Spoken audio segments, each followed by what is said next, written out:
क्रोध करना नहीं, इस विकल्प पर सीधे अमल करने की बजाय क्रोध रखना नहीं, इस विकल्प पर अपनी पसंद की मोहर लगा दो तो बहुत अच्छी बात है। क्योंकि वो क्रोध अगर रह गया तो क्या हो जाएगा, वो बेर का रूप ले लेगा। और जब क्रोध जब संग्रहित हो जाता है तो अहंकार का वो सृजन कर देता है। फिर दो बात और बोली थी मैंने कि किसी जीवन में किसी को आघात नहीं देना, और किसी ने अगर आघात दे दिया तो उसका संग्रह नहीं करना। फिर बोला था एक और बहुत महत्वपूर्ण बात कि तुम बेर से बचना चाहते हो तो क्या पुराना हिसाब चुकता करने की बजाय पुराना हिसाब भूलने की आदत डाल लोगे तो निश्चित बेर से बचते चले आओगे। और फिर वो बेर क्या करता है, वो बेर के लिए जो स्मृति हमारे चित्त को सतत व्याकुल बनाती रहे, व्यक्ति के प्रति दुर्भाव बढ़ाती रहे, हमारी प्रसन्नता की कब्र खोदती रहे, वो स्मृति हमारे लिए कल्याण रूप नहीं अभिशाप रूप है। इसलिए ऐसी स्मृति को हमें रखना ही नहीं। और एक शांति और कंते की बहुत सरल शब्दों में परिभाषा करी थी कि दुश्मन की अनुपस्थिति वह शांति। कल का जो सार था हमारा, क्रीम कोटेशन कल का था, कल के प्रवचन का, कि दुश्मन की अनुपस्थिति शांति, मगर क्या बोला था, दुश्मनी की अनुपस्थिति क्रांति। दुश्मन की अनुपस्थिति शांति, लेकिन दुश्मनी की अनुपस्थिति वह क्रांति। हम क्रांति वाला जीवन जिएंगे तभी हम अपने जीवन को आगे बढ़ा सकते हैं। आने वाला क्रोध शायद अशांति का सृजन करता है, मगर रहने वाला क्रोध बेर का सृजन करता है। हमें बेर को नहीं रखना। ये आप लोगों से बात हमने कल के प्रवचन मुख्यता से बोली थी। कल बहुत सारे लोग तो आए ही नहीं थे दोपहर में, पुरुष वर्ग तो थे नहीं, महिला थे तो सही लेकिन कम थे। तो व्यक्ति के अपराध को भूल जाना, परंतु अपराध की वजह से मिले हुए सबक को मत भूलना, ये वाली बात भी कल मैंने आपसे बोली थी। और एक और महत्वपूर्ण बात बोली थी कि मकान की दीवार की अपेक्षा गलत सोच की दीवार ज्यादा मजबूत और भयंकर होती है। ध्यान रखना, वो मकान की दीवार तो टूट जाएगी, लेकिन एक बार गलत सोच की दीवार किसी के प्रति अगर आपने बना ली तो भव तक वो टूटने वाली नहीं है। इसलिए बेर की वृत्ति प्राय गलत सोच पर ही खड़ी है, टिकती है और बढ़ती चले जाती है। और जो बेर था, उस बेर का बगीचा बनाया था और उस बगीचे के कुछ फल और लगाए थे, कुछ पेड़ लगाए थे। तो उसमें सबसे पहला पेड़ का फल कौन सा था? हिंसा, दुर्भाव, व्याकुलता, उद्विग्नता, आवेश और चिड़चिड़ापन, ये सब उसके कल के अपने फल थे। और इन सबको दूर करने के लिए हमने एक ही दिया था, वो क्या? एक वो हंसी। अगर हंसी आपके पास है तो आप श्रीमंत हैं, आप सेठ हैं, आप धनी हैं, आप राजा हैं। एक हंसी आप दे दो तो निश्चित रूप से सब कुछ अपने आप चला जाएगा। और हमने एक और अंत में बात बोली थी, इंसान को फैलने में इतनी रुचि नहीं है जितनी फूलने में है। फैलने वाला सबके हृदय में विराजमान हो जाता है और फूलने वाला वहीं के वहीं रह जाता है और फूट जाता है। अपने जीवन को ऐसे मत फोड़ो, आप तो फैलाओ अपने जीवन को और सबके हृदय में वास करो। और सबके हृदय में वास जब होगा जब आप अपने जीवन को आया गया करोगे। वो बाजना की प्रवचन श्रृंखला जिसका सार चल रहा है, आज तो बाजना वाले बैठे, जहाँ हमने जो एक प्रवचन श्रृंखला पारिवारिक वहाँ चालू करी थी, 20-25 प्रवचन वहाँ 30 प्रवचन किए थे, उसका ही सार चल रहा है। एक दो प्रवचनों में वो सार समाप्त हो जाएगा। फिर आने वाला जो 32 दिवसीय आपका शिविर है, उस शिविर में आपको हमने पहले ही बोला है, भगवान बनने की उस कला को हम सिखाएंगे आपको। भगवान कैसे बना जाता है उस पर ही पूरी प्रवचन श्रृंखला रहेगी कि हमें क्या करना चाहिए। उन दर्शन विशुद्धि आदि विनय संपन्नता आदि जो भावनाएं, उनसे आपको हम रूबरू कराएंगे। तो अब जब तक एक दो प्रवचन ये हो जाएंगे, फिर आपका पुण्य होगा तो कोई ना कोई और विषय आपके बीच में रख देंगे। तो वही अपने प्रवचन श्रृंखला का सार चल रहा है। तो मैंने आपसे कहा था एक सासू की और उदार दृष्टिकोण, क्योंकि 5 बिंदुओं से लेकर प्रवचन प्रारंभ किया था, अगर बाजना वालों को याद हो तो, नहीं तो भूल गए। 2-3 साल हो गए उस चीज को, 3 साल है ना। तो वो उसके बाद आज ही उस प्रवचन के सार दे पा रहा हूं मैं। सबसे पहला बिंदु है सहयोग, दूसरा है समाधान वृत्ति, तीसरा है चौथा है उदार। ये उदार दृष्टिकोण पर बात चल रही है। 5वां प्रेम वाला और बचा है। तो ये उदार दृष्टिकोण में बात थी कि एक सासू माँ से एक दूसरी सासू माँ पूछती है कि आपकी जो पुत्र वधू है वो आप उससे अधिकार की भाषा में बात ही नहीं करते, हमने आपको देखा। क्या मतलब हमें समझ में नहीं आता है, आपकी बहू आपकी मर्यादा में रहती है या वो आपकी पुत्र वधू गलती नहीं करती है, वो हमेशा सजग रहती है? कुछ समझ में नहीं आता है। आप लोगों के व्यवहार को देखकर तो ऐसा लगता नहीं है। तो अब सास ने जो कहा वो बड़े अच्छे से कहा। सास ने पुत्र वधू की बात को सुनकर कभी अनजाने में तो कभी गलतफहमी में, मैं भी किसी घर की बहू थी तो उसने अपनी बात रखी, बोले मैं जब बहू बनकर आई थी तो कभी अनजाने में तो कभी गलतफहमी में तो कभी युवावस्था के जोश में तो कभी गर्म खून है उसमें मैं भी गलती कर बैठती थी, परंतु मेरी जो उदार दिला सास थी उन्होंने हर गलती को माफ किया, और माफ ही नहीं किया, साथ साथ में उन गलतियों में उन्होंने मुझे जीवन में कुछ चाबियां ऐसी दे दी जो मुझे बताई। वो चाबी ऐसी है, वो मुझसे कहती थी सबसे महत्वपूर्ण बात तो ये है, क्या महत्वपूर्ण बात है? उन्होंने ये कहा कि मुझसे कहा कि बेटा गलती तुमने कुछ किया उसका एक महत्वपूर्ण सबूत है। क्या बोला?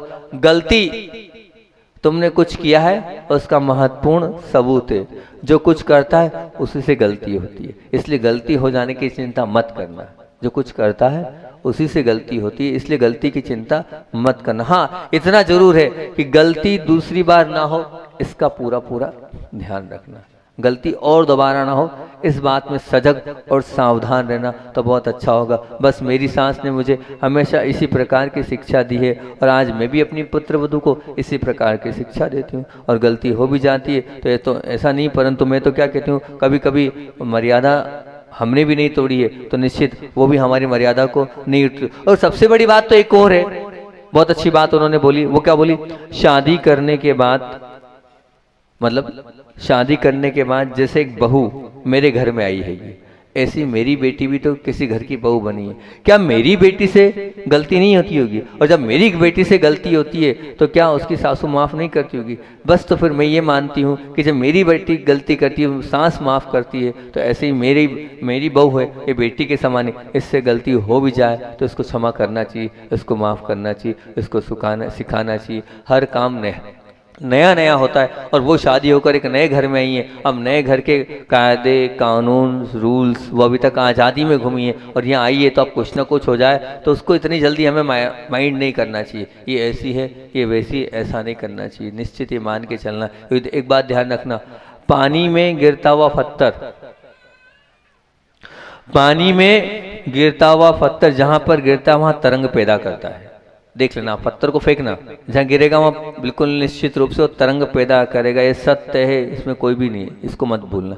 इसी प्रकार तुम अपने मन में चाहे क्रोध को जन्म दो, चाहे क्षमा को जन्म दो, द्वेष को जन्म दो या प्रेम को जन्म दो, तुच्छता को स्थान दो चाहे विशालता को स्थान दो, क्षुद्रता को स्थान दो चाहे गंभीरता को स्थान दो, उत्संगलता को स्थान दो चाहे नम्रता को स्थान दो, और उपदंडता को स्थान दो चाहे सौजन्य वाले व्यवहार को स्थान दो।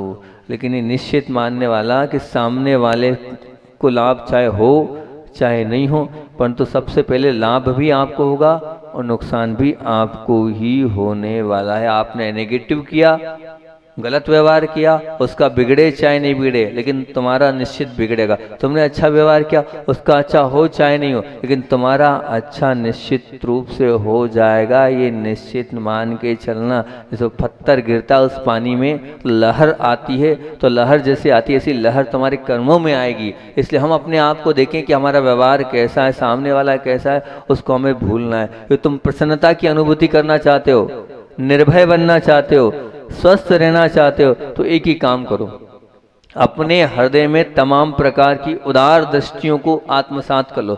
जितने उदार आप बनोगे, जितनी उदारता आपके जीवन में आएगी, ये मान के चलना आप उतने अच्छे बनते चले जाओगे। क्योंकि हर एक उदार को हर व्यक्तित्व याद करता है, याद होता है कि नहीं भैया वो बहुत अच्छे थे, वो उनके अंदर बहुत अच्छी क्वालिटी थी, वो छोटी मोटी बातों को लेकर बैठे नहीं रहते थे और बुरा नहीं मानते थे। वो उदारता आपके अंदर आना चाहिए।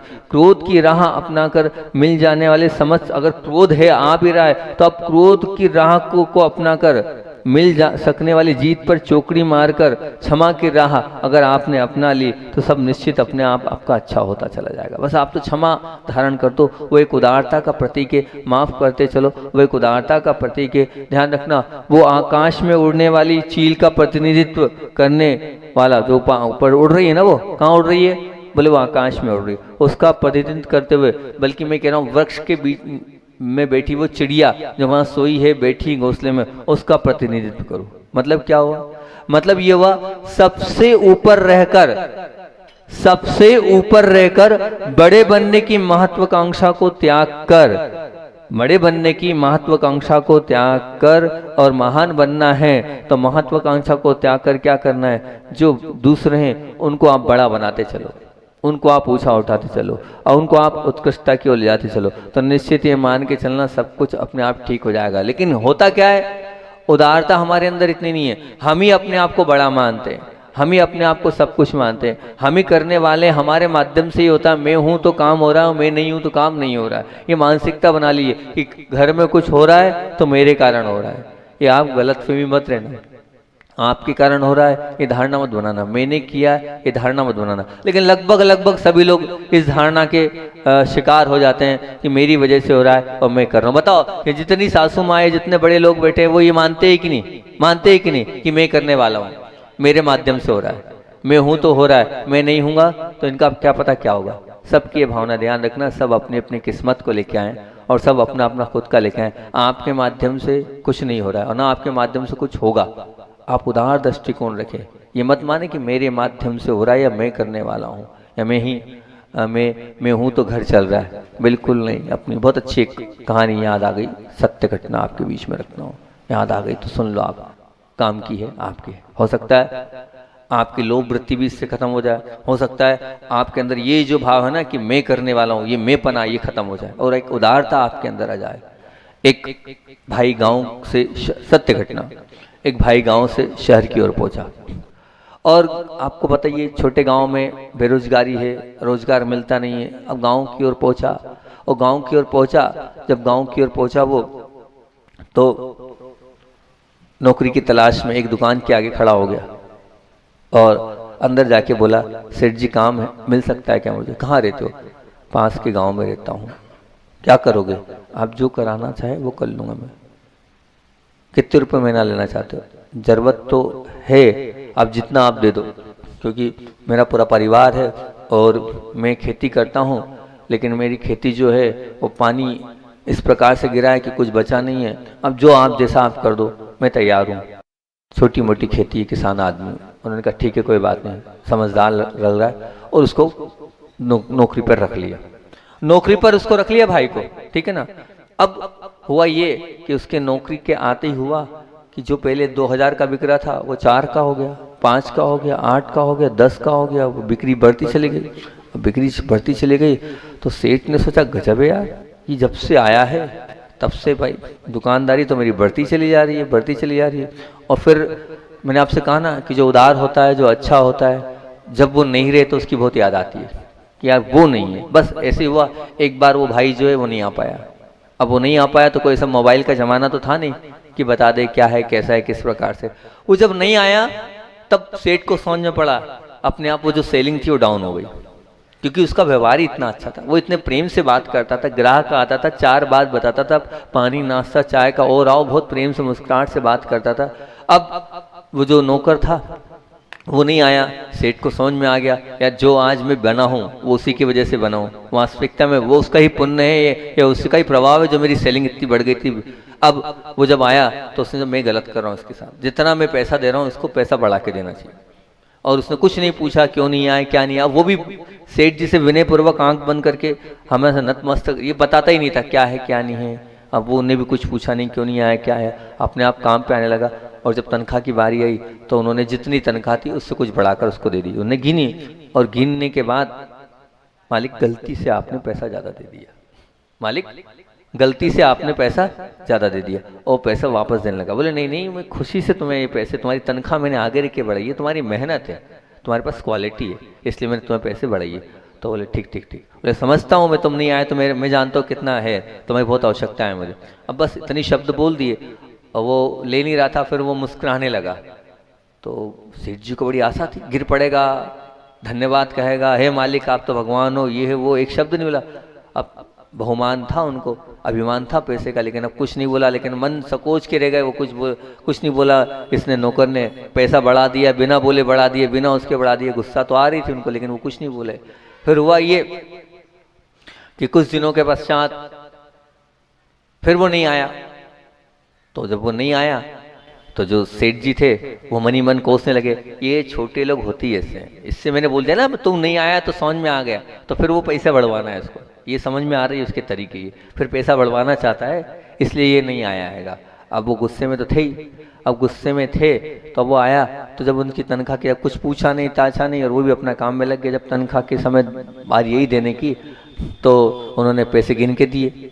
अब पैसे गिन के दिए तो पहले उन्होंने सोच लिया था अब जितने बढ़ाए हैं उतने कम कर लूंगा और अगली बार नहीं आया तो और कम कर लूंगा। अब वो जितने बढ़ाए थे उतने कम कर लिए, उन्होंने गिने और गिनने के बाद पता तो चल गया गिनने के बाद कि भैया अब पैसा कम हो गया है। आंख बंद करी और फिर हंसने लगा वो। तो सेठ जी को और गुस्सा है कि गिड़गिड़ाएगा, मालिक गलती हो गई क्षमा कर दो, पैसा कम क्यों किया आपने, फिर वो हंसने लगा। तो अब सेठ जी का दिमाग खराब कि आदमी की पजामा है, बढ़ाए तब भी कुछ नहीं बोलता है, कम किए तब भी कुछ नहीं बोलता है। तब उससे रहा नहीं गया सेठ जी से। सेठ जी ने पूछ ही लिया, सेठ जी ने पूछ ही लिया कि क्या बात है भैया, जब बढ़ाए थे तब धन्यवाद नहीं, जब कम करे तब तुम कुछ तुम्हारे माथे पे सलनी वही मुस्कुराहट पहले थी और तुम मुस्कुराते क्यों जब भी मुस्कुराए थे और अभी मुस्कुरा रहे हो, क्या तुम्हारी मुस्कुराहट का राज है। तो सुनना उन्होंने क्या बोला, उन्होंने बहुत अच्छा जवाब दिया। और उन्होंने ये कहा, बोले मालिक सब अपनी किस्मत का लेके आते हैं, जब पिछली बार मैं नहीं आया था तो मेरे घर में बेटा हुआ था, तो जैसे आपने पैसे बढ़ाए तो मैं समझ गया ये मेरा नहीं मेरे बेटे के हिस्से का आएगा, ये मेरे नहीं मेरे बेटे का हिस्से का है, वो लेके आया है तो उसके निमित्त से बढ़ गया। और पिछली बार आपने कम किए तो मैं जब क्यों नहीं आया था, बोले मेरी माँ का देहांत हो गया था, तो मैं समझ गया मेरी माँ का हिस्सा चला गया, मेरी माँ का हिस्सा चला गया। मैं काय को फालतू हैरान परेशान हूँ कि कम मिला कि ज्यादा मिला, तो जो मिलता है उसमें संतुष्ट हूँ, प्राप्त कोई पर्याप्त तो मानता हूँ, मुझे ज्यादा विकल्प संकल्प नहीं हैगा। तो ये मैं नहीं मान रहा हूँ कि मैं करने वाला हूँ, जो मुझको मिल रहा है कहीं ना कहीं किसी न किसी के पुण्य का मिल रहा है, तो किसी के पुण्य से वो मिलता चला जा रहा है। तो ध्यान रखना मैं ही कर रहा हूँ ये मत मानना, कुछ चीजें आपको आपके पुण्य से भी, आपके पुण्य से नहीं दूसरों के पुण्य से भी मिलती हैगी, ये निश्चित मान के चलना। कभी कभी कोई बेटी है उसके पुण्य से भी मिलता है, कभी कभी कोई बहू है उसके पुण्य से भी मिलता है। एक बात, एक व्यक्ति पुण्यशाली होता है लेकिन उस पुण्य को पूरा घर खाता है। हम सबको अपना नहीं बना सकते क्योंकि जरूरी नहीं हम उनको, लेकिन हम तो सबके बन सकते हैं। इसलिए आप सबसे पहले आप स्वयं सबके बनना चालू हो जाओ। नहीं वो मेरे, आप पहले वो तो स्वीकारो, वो आपको मानते हैं नहीं मानते उससे कोई मतलब नहीं है, लेकिन आप तो मानो कि वो मेरे हैं। जब आप उनको अपना मानोगे, आज नहीं तो कल वो भी आपके हो जाएंगे, होंगे ही, पर स्वीकार पहले आपको करना पड़ेगा। इस सत्य को अपने जीवन में चरितार्थ कर लोगे तो निश्चित रूप से इसको मन में रख लोगे कि वो मेरे हैं तो सब आपके हो जाएंगे। आपके पास वो ताकत है, आप सबको अपना कर लोगे। वो जो पश्चिम की खिड़की होती है ना, जिसमें नकारात्मकता का क्या होता है, नकारात्मकता का वो भाव अधिगम होता है, उसके स्थान उससे क्या होगा, उससे जो है सुख का सूर्यास्त हो जाएगा। पश्चिम मतलब क्या, नकारात्मक धारणा, आप मानती ही नहीं उनको अपना, ये नकारात्मक धारणा है। ये क्या है, ये पश्चिम का है। पश्चिम की खिड़की आपने अपने दिमाग में खोल रखी, इस पश्चिम की खिड़की को बंद कर दो। ये क्या कर रही है, ये आपके जीवन में सुख का सूर्यास्त कर रही है। काय का सूर्यास्त कर रही है, सुख का सूर्यास्त कर रही है पश्चिम की ये खिड़की। इसको आप बंद कर दो, नहीं तो सुख का सूर्यास्त हो जाएगा। आपको तो क्या हुआ, अच्छे से ये मानो वो मेरे हैं। ये सुख की पूर्व की खिड़की है, पूर्व की मतलब सकारात्मकता की खिड़की। इसको आप खोल के रखोगे तो सुख का क्या होगा, सूर्योदय हो जाएगा।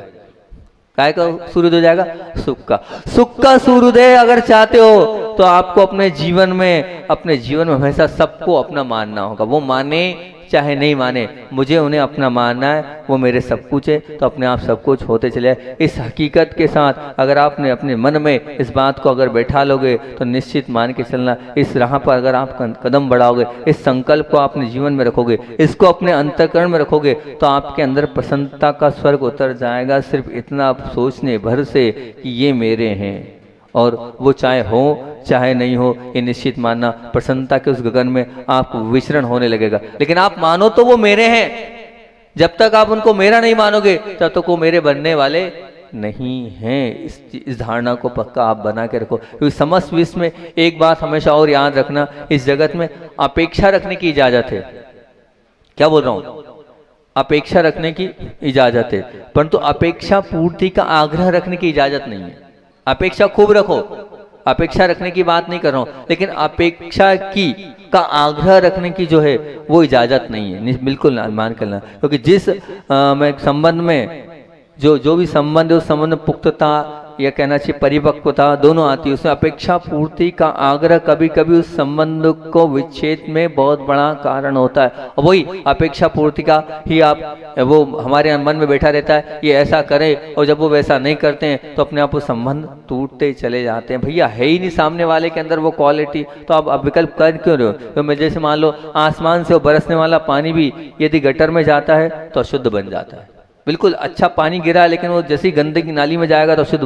गंगा में जाता है तो वो गंगा जल बन जाता है, सागर में जाता है तो वही पानी खारा बन जाता है। अब किसी व्यक्ति के पास वैसा नहीं है तो उतना हमें क्या मतलब, वो है ही नहीं क्वालिटी, तो उस व्यक्ति की पात्रता ही नहीं है, वो उस प्रकार से कर ही नहीं सकता, तो क्यों अपेक्षा रख रहे हो उससे? नहीं रखना हमें अपेक्षा। अपेक्षा रखकर हम भी परेशान हो रहे हैं और उसको भी परेशान कर रहे हैं। नहीं, बिल्कुल नहीं, उसके अंदर वो क्वालिटी है ही नहीं। तो हम उस सामने वाले की पात्रता देखें, कितनी पात्रता है, उसकी वो पात्रता नहीं है तो हम नहीं करेंगे। फिर उसके बाद हमने 4-5 प्रवचन शिकायतों पे प्रारंभ किए थे, और ये प्रवचन तो वहाँ नहीं होकर यहाँ नोहटा में प्रारंभ किए थे कि शिकायत होती है। ये सबके प्रश्न हो सकते हैं आप लोगों के बीच में। 5-7 4-5-6 बिंदु शिकायत के थे, हमें ये शिकायत है, हमें ये शिकायत है। तो एक शिकायत ये मतलब ये वाली शिकायत है, क्या शिकायत है कि एक बात ये है कि आपकी ये शिकायत रहती है कि हमारे परिवार वाले हमें समझ ही नहीं सके, हमारे परिवार वाले हमें समझ ही नहीं सके। अब मैं आपसे पूछता हूं, परिवार की बात तो आप छोड़ दो, तुम्हारे मन को तुमने कभी अच्छे समझा है क्या? परिवार को छोड़ दो कि तुम्हारे परिवार वाले तुम्हें नहीं समझ पाए क्या? तुम्हारा मन तुम खुद समझ पाए हो क्या? सुबह तुम्हारा मन कबूतर की तरह भोलेपन का प्रतिनिधित्व करता है, वही तुम्हारा मन दोपहर को सियार की तरह सट्टा का प्रतिनिधित्व करता है, वही शाम को तुम्हारा मन हंस की धौलता को मंदिर में भगवान के पास आते तो करता है, वही रात को तुम्हारा मन कौवे के कालेपन को शर्मादा है ऐसा करता है। ये विचित्र जो तुम्हारा खुद का मन है, विशिष्ट और जो विशुद्ध मन है, आप स्वयं अपने मन को समझ नहीं पाए तो दूसरे आपकी क्या समझ पाएंगे? भैया ध्यान रखना। इसलिए ये आप छोड़ दो, ये वाली बात छोड़ दो कि हमें कोई वो नहीं समझ पाए। मैं तो इतना कहता हूँ, ये सरोवर है, उस सरोवर में कमल होते हैं परंतु भंवर की लहरें नहीं होती। सरोवर है उसमें कमल जरूर होते हैं परंतु भंवर यानी लहरें नहीं होती, और समुद्र में भंवरें होती है परंतु कमल नहीं होते। ये निश्चित बात है। कमल समझते ना, वो कमल कहाँ नहीं होते हैं? समुद्र में नहीं होते, ठीक है ना। और कहाँ पर होते हैं? तालाब में होते हैं। लेकिन तालाब में भंवरें नहीं, लहरें नहीं होती।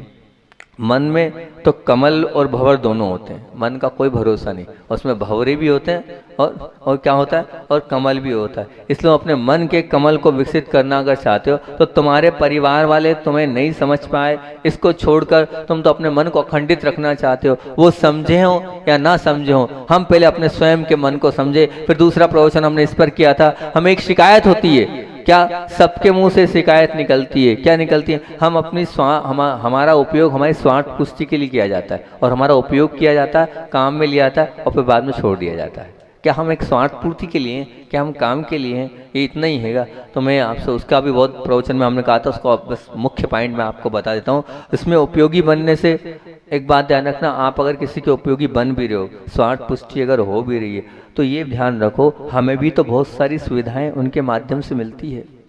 अगर वो स्वार्थ पुष्टि आपके माध्यम से, आपको भी तो बहुत सारी सुविधाएं उनके माध्यम से मिलती है, आपकी सुरक्षा भी तो बहुत उनके माध्यम से सुनिश्चित है, आपकी मानसिक स्वस्थता में भी उनके कारण मान लीजिए उनके कारण आपकी मानसिक स्वास्थ्यता कायम है। तो फिर हमारे परिवारजन अगर हमारा उपयोगी बन रहे हैं और बहुत सारा हमारा उनसे हमारे माध्यम से स्वार्थ पुष्ट हो रहा है, तो हमारी बहुत सारी चीजें भी तो उनके माध्यम से हो रही है।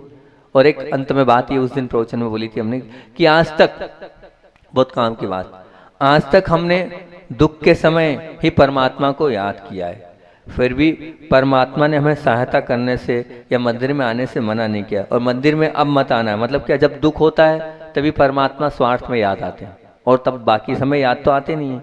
फिर कभी भी भगवान ने मंदिर में आने से मना किया कि नहीं भैया अंदर नहीं घुस सकते, तो बस। तो अब स्वार्थ में अगर आपको कोई याद करता, तो ये मानो ना कि हम क्या हैं, हम तो परमात्मा हैं, हम तो सबकी मदद करने के लिए बैठे हैं। और जब किसी को कष्ट और पीड़ा हो और स्वार्थ में अगर हम कर रहे हैं, तो निश्चित तौर से भगवान बनने की उस यात्रा में हम अपने आप को ऊंचा और अच्छा बनाते चल रहे हैं। अंतिम बात एक और करके कर देता हूँ कि एक और शिकायत अक्सर परिवार की रहती, दूसरों की रहती, कि हमारे साथ तो रुक्षता का व्यवहार होता है ना, हमारे साथ तो क्या होता है, रुक्षता का व्यवहार होता है, और जो दूसरे हैं, मतलब दूसरे से तात्पर्य क्या है, दूसरे हैं उनसे बहुत अच्छी बात करते हैं, है ना, दूसरे हैं उनसे बहुत अच्छी बात करते हैं, और हमारे साथ तो कैसा होता है, रुक्षता का व्यवहार होता है। हमें समझ में नहीं आता हमारे साथ ऐसा व्यवहार क्यों, और उन लोगों के साथ ऐसा व्यवहार क्यों। इस पर मैं जो है कल आपसे चर्चा कर लूंगा, क्योंकि अपना पूरा समय हो गया है। तो वो बात अपनी रोज चलती है काय की, पता है आपके क्या क्या हमने जो आपसे बोल रखा है, क्या बोल रखा है,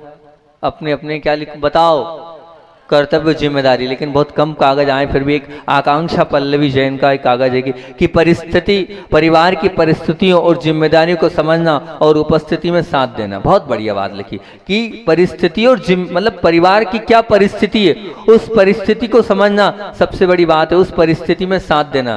तो बस हमें ये समझना चाहिए कि हमारी परिवार में क्या परिस्थिति चल रही, उस परिस्थिति को समझते हुए अपना खुद का निर्णय ले क्या करना चाहिए, और मान और सम्मान और मर्यादा में रहना, और परिवार का नाम रोशन करना। ये बहुत अच्छी बात है कि क्या रखना, मान सम्मान यानी विनय भी रखना चाहिए और मर्यादा भी रखनी चाहिए, और परिवार का नाम कैसे ऊंचा हो इसका भी मेरे पूरे परिवार के प्रति जिम्मेदारी है। और तीसरी बात, निस्वार्थ भाव से परिवार लोगों की सेवा करना, बहुत अच्छी बात है कि, और भाई का निस्वार्थ भाव होता नहीं है, अधिकतर हमेशा यही चाहते कोई ना कोई स्वार्थ होता, लेकिन निस्वार्थ भाव से करना एक अपना बहुत बड़ी बात होती। और भाई का हमेशा साथ देना और उसे हमेशा आगे बढ़ाने के लिए मोटिवेट करना, ऐसा इन्होंने जिम्मेदारी लिखी, कागज अपना ले जाना, लेकिन लिखा जो है उसको, जो लिखा है उसको फॉलो अप करना तो बहुत अच्छा रहेगा। और आचार्य भगवान का संस्मरण सुनाकर अपनी बात को विराम दूंगा। आचार्य भगवान ऐसे हैं, इस प्रकार से एक बार डोंगरगढ़ में आचार्य भगवान के पास कमेटी के कुछ लोग आए, आचार्य श्री पाषाण चाहिए भगवान को बनाने के लिए।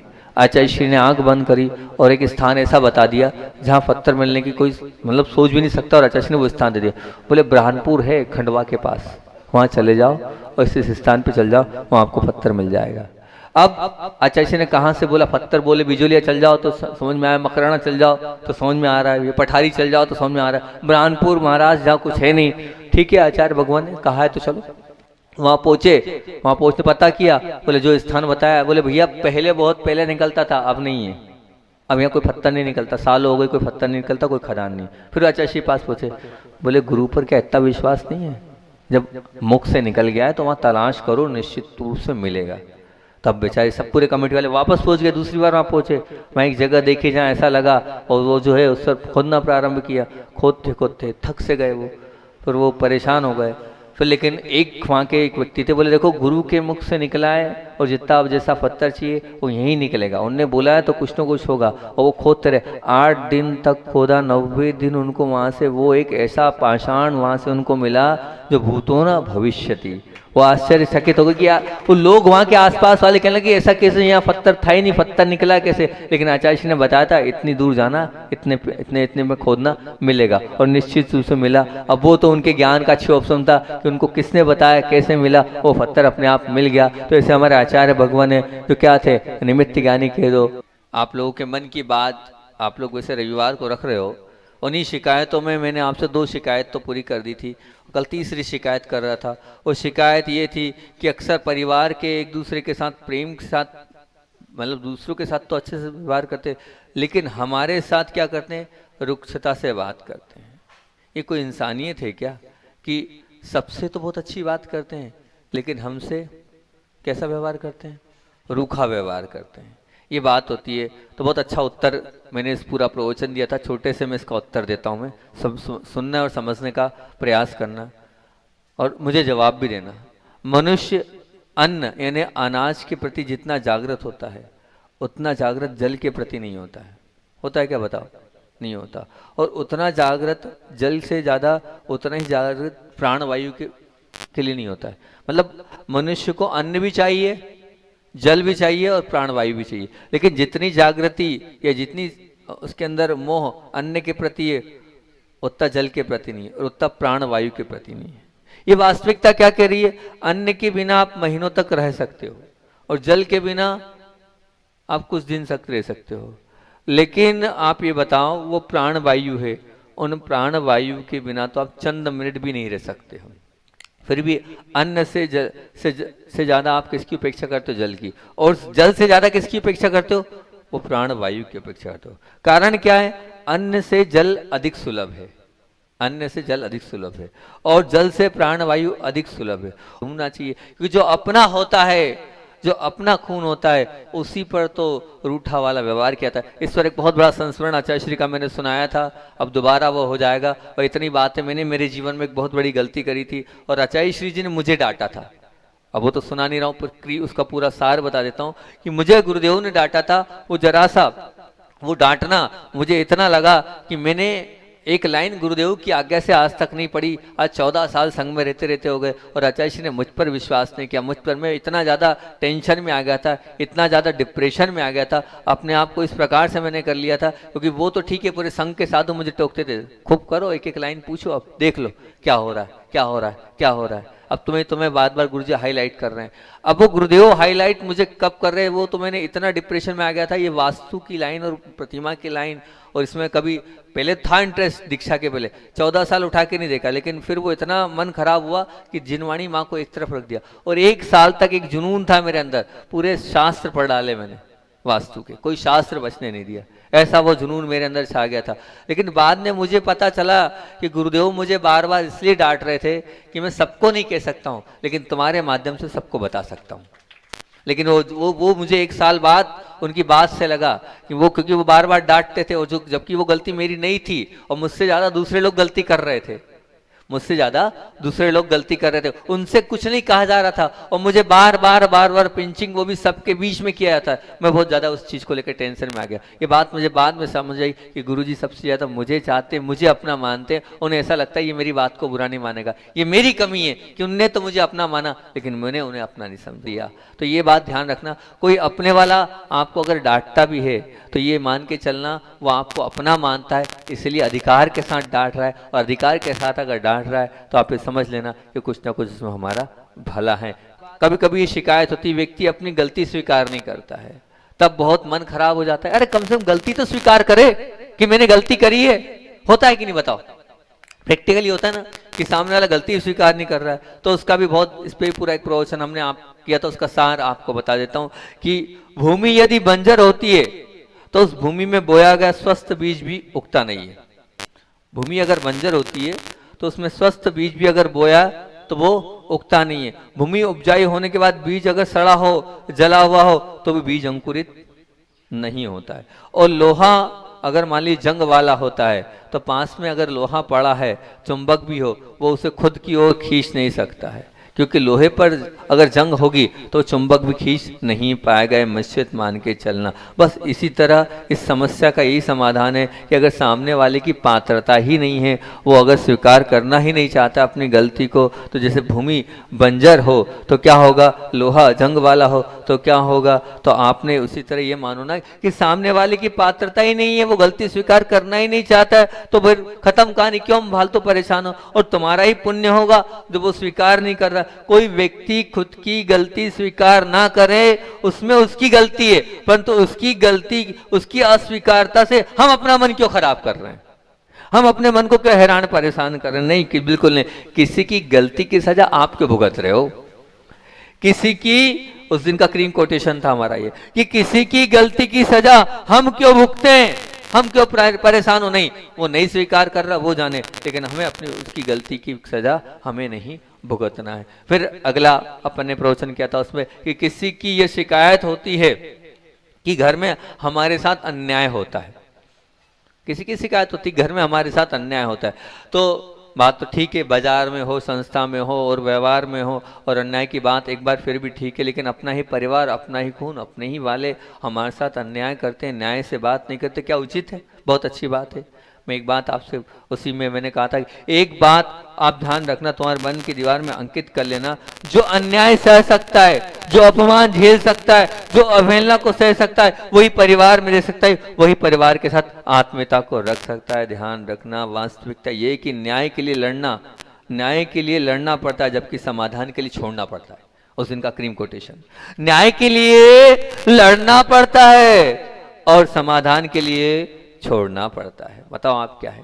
अगर समाधान चाहते हो तो छोड़ते चले जाओ। फिर वो एक दूसरा और कोटेशन दिया था उसने कि लड़ने के लिए 36 का सीना चाहिए और जबकि समझौते के लिए 56 का सीना चाहिए, जबकि समझौते के लिए 56 का सीना चाहिए। एक और कोटेशन उस दिन बोला था हमने कि कर्तव्य बोध के बिना, बहुत अल्टीमेट प्रवचन हुआ था वो, कि कर्तव्य बोध के बिना व्यक्ति के दिए जाने वाला, मतलब कर्तव्य बोध के बिना, कर्तव्य बोध समझते हो ना आप, जो आपको लिखवा रहे हैं हम, वही कर्तव्य बोध के ना व्यक्ति को दिए जाने वाला, व्यक्ति को मिल जाने वाला अधिकार व्यक्ति परिवार दोनों के लिए घातक होता है।